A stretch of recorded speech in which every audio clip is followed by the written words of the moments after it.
All right, welcome to session 2 of the Save Pain-Free coaching program, where we're learning how to start saving money.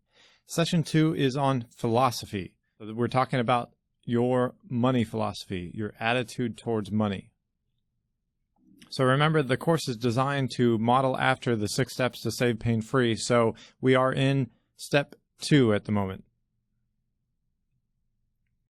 Step 0 was converting your desire into action and actually doing something about your savings.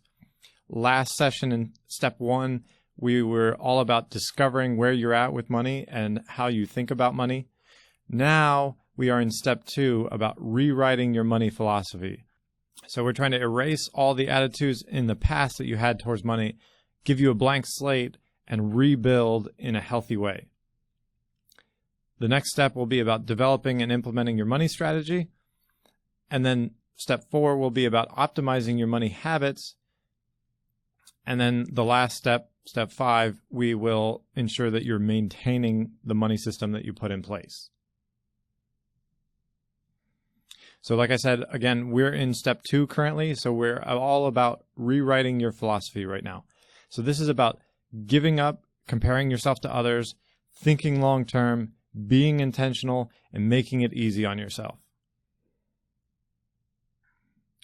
So how this corresponds to the program is you took action. You said, hey, I'm going to jump in and do something about my savings. I'm going to join this program. We did session 1 last time. We talked about discovery, finding out where you're at, what the program can do for you, and how you think about money. Now we're considering your philosophy. We'll go into the strategy next time. We'll cover optimization, and then we'll make sure that you maintain your system. So what we're going to cover, I'll give you our objective. I'll talk about some common financial problems, some money concepts, basic money concepts, and then start to get into some parables, which is really kind of cool to start hearing about money principles in parable form. Then we talk about the challenge from in between the first session and now this second session. Some more parables and then takeaways. So the objective in this session 2 on philosophy is about wiping the slate clean with respect to beliefs about money. So obviously, if you're coming into this program and you're saying, I want to save money, but I'm not able to, something is not working correctly. You have to admit that. So either you're not making enough income or you're not spending money wisely. It's just that simple. But let's be honest though, if your income is above the median income in your area, that pretty much suggests that it's a spending issue.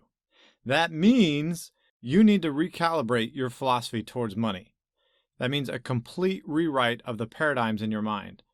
So I think it's important to emphasize here that the Save Pain-Free program is not about judgment or guilting you or shaming you.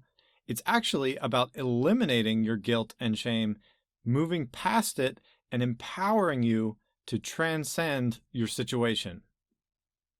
So we're rescuing you from the temptation to stew in a pity party of helplessness and perpetual money problems, and to actually move towards limitless potential and savings solutions. So let's talk about what might be causing your savings problem. There's 3 common issues that come up across the board. It could either be your philosophy, your knowledge, or your strategy. When you look into that, like philosophy is really about detrimental beliefs. So having bad beliefs towards money versus knowledge, which is more about ignorance, lack of knowledge about money. And then the strategy is just about the execution and what your plan and your methodology. So for example, money being an end goal instead of a means is a bad philosophy.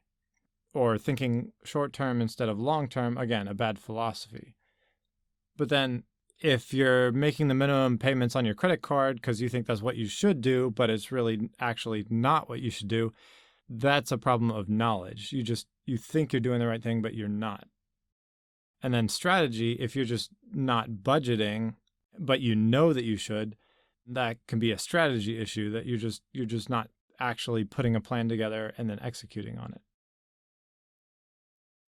So then, two basic money concepts that I want to cover before talking about the parables is pretty simple. It's just that money doesn't fulfill and that money is a tool. With respect to fulfillment, if you start to think about millionaires and billionaires, that they always want more money. Because it's not often that you hear about very wealthy people who are just like, nah, like, I don't want any more money. And not only that, but if you look at like all the celebrities that seem like they have everything and yet they're depressed, divorced, and committing suicide, like they just spend all their life chasing money. It's pretty depressing to hear about how a lot of these people actually feel. The thing is, that is an illusion. Like, life is not just about like chasing being rich and famous. That is a pipe dream. That is not what's going to fulfill you. Finding greater purpose outside of yourself and faith is really where you start to find fulfillment in the spiritual side of life. And then the other little lesson was that money is a tool. That's a healthier way to be thinking about money instead of thinking about how money is an end in itself, which is not a healthy way to be thinking about it. The other thing is to be thinking of money in an amoral sense. So it not being good or bad by itself, but how you treat it or how your attitudes towards it or how you use it can be. If you use your money for good and you provide for your family and that kind of stuff and give back to society and those who need it, then that's using money as a tool in a good way. And that's having a healthier attitude towards money. But if it's chasing after money in a completely antisocial and selfish way, then that's letting money become a bad thing. So first little lesson, a lot of people end up very tempted to be keeping up with the Joneses, where you just see the people next door and they have this house or this car or whatever, and then think, oh, I should be living the same lifestyle. And where I see this the most across demographics and socioeconomic or whatever is phones. Everyone thinks that they should have an iPhone, but we don't stop and think just because it's out there and you want to use a phone, but why is it that super rich people and also pretty poor people all have iPhones? Does that actually make sense? You know what I mean? I mean, not that it's the most expensive thing in the world, but not only is it overpriced, but it's just an unnecessary expense for someone who doesn't have a whole lot of other things. It's an easy temptation to see people around you and this is what they have. So then, oh, okay, I should have the same thing. So people end up having unrealistic expectations of what they should have for their life. And it's also exhausting trying to keep up with everyone because someone's always going to have more money. Someone's always going to have a bigger house, nicer car, those kind of things. What they don't realize, though, is that the person next door may actually make 3 times as much money as them. And, maybe you've experienced this in your own career where you're like, hey, this guy next to me is doing the same thing and I'm making half as much as he is. So when you see other people and you don't know their situations and people aren't always talking about it, and yet people are making this assessment based on information that they don't know. This video where this girl is in the backseat of the car and her dad's trying to help her out and let me help you, and she keeps saying worry about yourself, worry about yourself. You want me to help, Ross? No, thank you. No, thank you. What do you want me to do? Worry about yourself. Worry about yourself. I'll do this one, so gonna do that. You drive! Worry about yourself. Go drive! Go! I think it's actually a good lesson in terms of keeping up with the Joneses, that instead of worrying about everyone next to you, your neighbors and the people that you're seeing, you worry about your own situation. You look at your own finances and try to match your income with your spending and that kind of stuff. And and not worry about other people. All right, here's my one parable with the man with heart pain.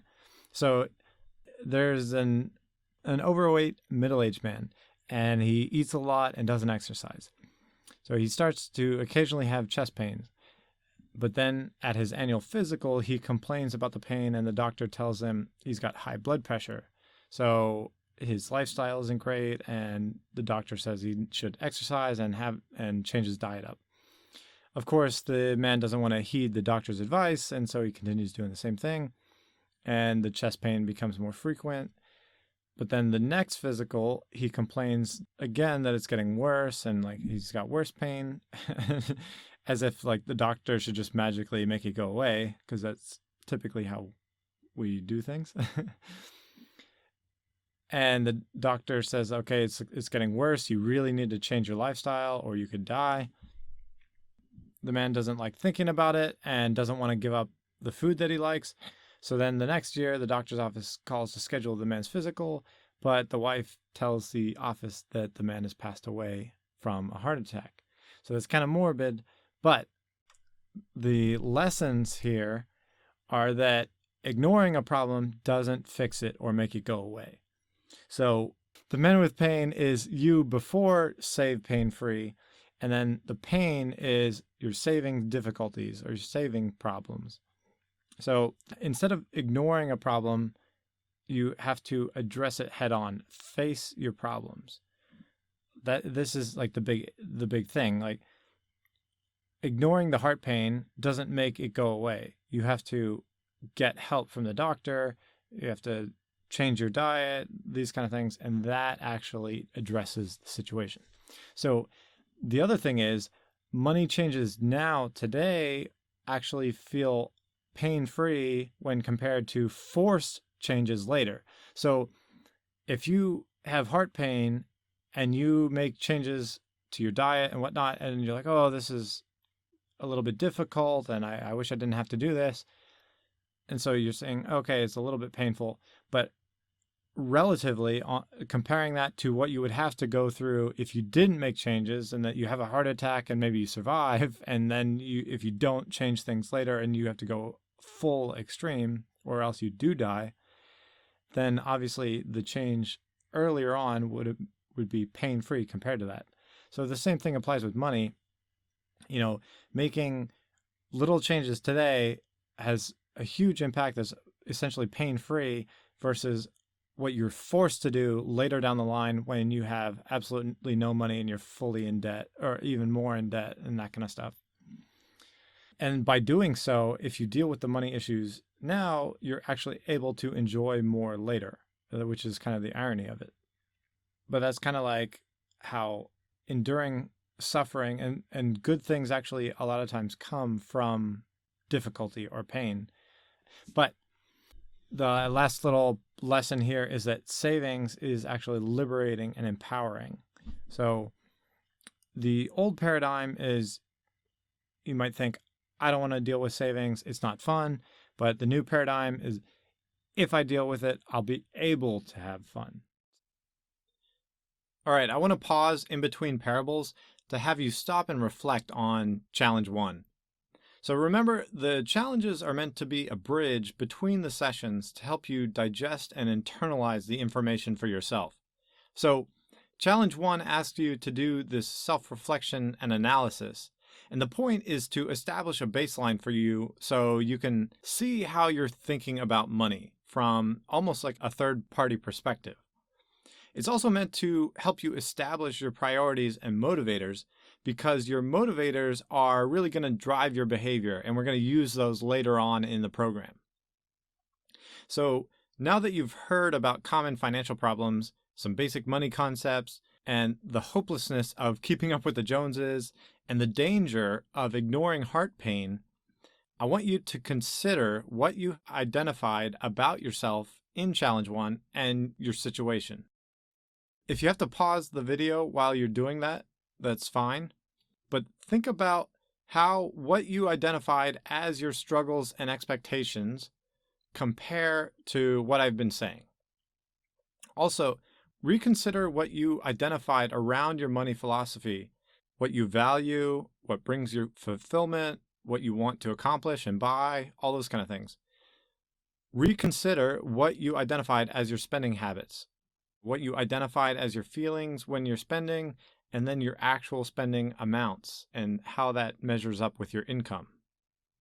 Take some time to consider all that stuff, because there's a reason why I'm having you go through this information and digest it. Ask yourself, how does what I have going on match with keeping up with the Joneses or ignoring heart pain? That might hurt, but think about that as you look through your answers in challenge 1. Take time to do that for a little bit, and then we'll continue on.